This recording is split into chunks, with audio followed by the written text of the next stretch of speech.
Hola, ¿qué tal? Espero que te encuentres muy bien el día de hoy. Hoy vamos a explorar cuáles serían las determinaciones fundamentales de la realidad. Bueno, lo que podemos decir para entrar a analizar cuáles serían entonces esas determinaciones, quiero que nos hagamos digamos, a esa comprensión partiendo de este, digamos, dibujo que hice acá para que lo analicemos y de ahí saquemos una serie de conclusiones o análisis importante que nos van a permitir entender esa realidad. Nosotros vamos a imaginar que esta es la existencia, es decir, que aquí pasan cosas y que esto está enmarcado, ¿cierto?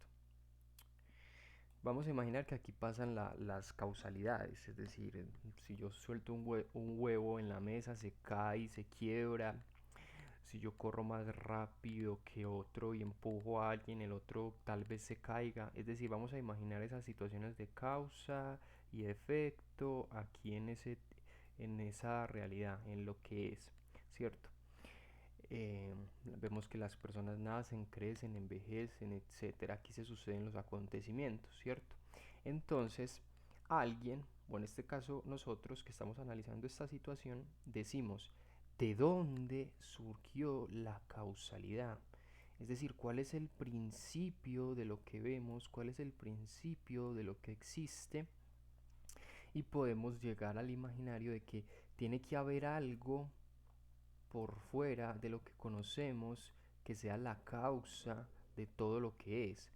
Porque si hemos visto que acá hay una serie de causas y efectos, tiene que haber una causa primera o tiene que haber algo que nos haya creado, ¿cierto? Para que explique la realidad, para que explique lo que existe, cuál es la explicación de eso que existe.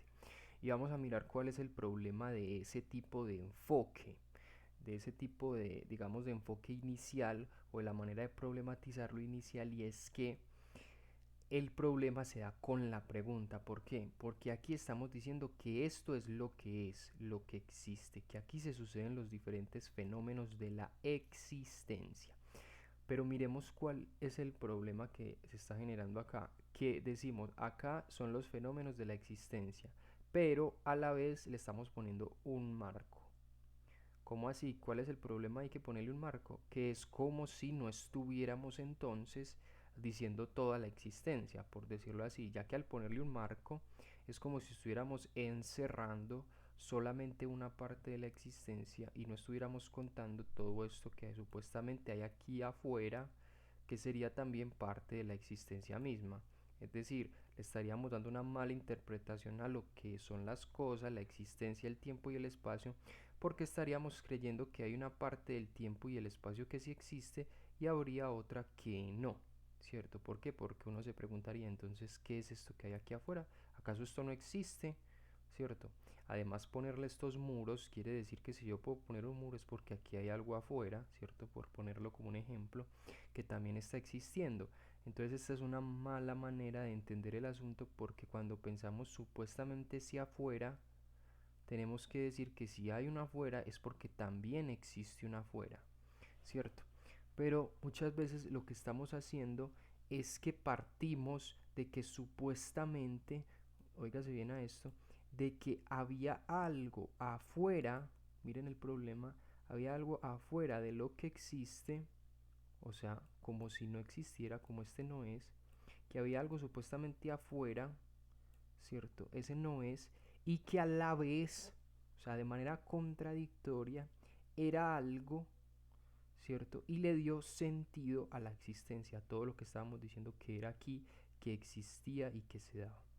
Entonces espero que este enredo se entienda respecto al problema de pensar que hay un algo más afuera de lo que ya vemos o de lo que existe. ¿Por qué? Porque eso está, digamos, mostrando un problema incluso lógico ahí de existencia, y es que si nosotros pensamos una afuera de lo que es, digamos, hay una afuera de lo que es, vamos a suponer que hay una afuera de lo que es. ¿Qué es ese afuera de lo que es? Es lo que no es, ¿cierto? Pero ¿qué es lo que no es? No sería algo, o sea, no habría absolutamente nada acá, porque no es, ¿cierto? Entonces no tendría por qué haber algo. Pero el enfoque que le está dando la gente es que supuestamente aquí las cosas existen, aquí las cosas son, y supuestamente hay una afuera donde hay otras cosas que también son, que también existen y que le dieron sentido a esta existencia. Pero el problema es que si ya estamos diciendo que esto es lo que existe, este supuesto afuera debería ya estar contenido, por decirlo así, por esta misma existencia. Una de las situaciones problemáticas con esa cuestión de la causalidad es que no podemos enmarcar lo que es y lo que existe, porque es precisamente eso que existe con las cosas que son. Entonces no hay como una afuera, ¿cierto?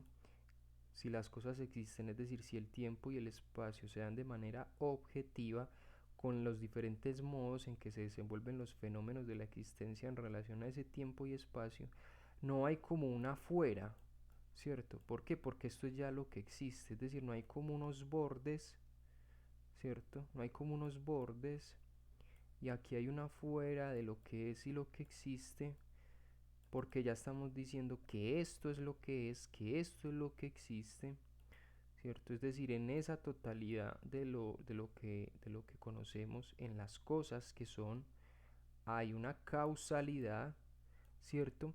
Pero esa causalidad, digamos que en este caso, no goza de una afuera, ¿cierto? Es decir, no hay como una afuera de lo que es que explique la causalidad, porque la causalidad hace parte de ese tiempo y espacio mismo objetivo. ¿Por qué? Porque si yo digo, ¿qué es eso que está más afuera de la causalidad que explica la causalidad? Entonces miren el error que se está cometiendo. Es como si esto fuera el tiempo y el espacio de manera objetivos, con los diferentes fenómenos que pasan conforme a sus desenvolvimientos, conforme a sus variaciones con respecto a ese tiempo y espacio mismo, y estuviéramos diciendo aquí las cosas son, y supuestamente estaríamos diciendo que hay una afuera, ¿cierto? Que habría una afuera que no es, miremos el problema, que no es, pero que a la vez es, por decirlo así, y le dio sentido a esto. Pero entonces, ¿cómo del no es o cómo del no son las cosas, cómo ese no son va a estar a la vez el que son las cosas y se le va a dar sentido a esto que ya es? O sea, ese es el problema que se está generando con el imaginario, porque ya estamos diciendo que esto es lo que es, que esto es lo que existe, que aquí se están dando las cosas, y tenemos el imaginario erróneo de que supuestamente, ¿cierto? Hay como ese afuera que, digamos, en este caso no es o no son las cosas, y que a la vez no son las cosas en este afuera, y le va a dar sentido a lo que es, como si hubiera algo en esto que es una afuera que no podría ser, porque esto ya está expresando la totalidad de lo existente. Es decir, esto no puede tener marcos porque son las cosas que son las cosas que sí, que existen. En esa medida que, ¿cuál es la demostración de la realidad? Uno puede decir que es la misma realidad misma, ¿cierto? Sin que eso suene, digamos, contradictorio. ¿Por qué? O sin que suene como mera tautología, porque las cosas están demostrando en tanto existen y en tanto se dan, ya que pensar una afuera, o sea, no hay una afuera. Miremos que cuando yo hago esta flecha que supuestamente se estaría dirigiendo una afuera, termina llegando a dónde? Al mismo que las cosas son y que existen. Es decir, esta línea la he hecho en el tiempo y el espacio, y ese intento de ir a una afuera, de ir como esa especie de principio, vemos que vuelve y se acentúa en el tiempo y espacio. Lo que está mostrando entonces que las determinaciones fundamentales de la realidad se constituyen en este caso en que son, es decir, en que hay un tiempo, en que hay un espacio, en que hay diferentes fenómenos dentro del mismo tiempo y espacio y que se comportan de diferentes maneras por los modos en que se expresan conforme a las determinaciones siguiendo ese tiempo y espacio, que hay una causalidad, ¿cierto? Que también la podemos analizar, pero que se dan dentro del tiempo y el espacio. Que pensar ese afuera no lo hay porque esto es todo lo que existe, es erróneo una afuera, es erróneo ese enfoque de salida de lo que es, porque ya lo que es lo que existe. En ese sentido, este tipo de enfoque sirve para darle validez a mi teoría y no caer en contradicción alguna con respecto a la realidad y cómo entenderla.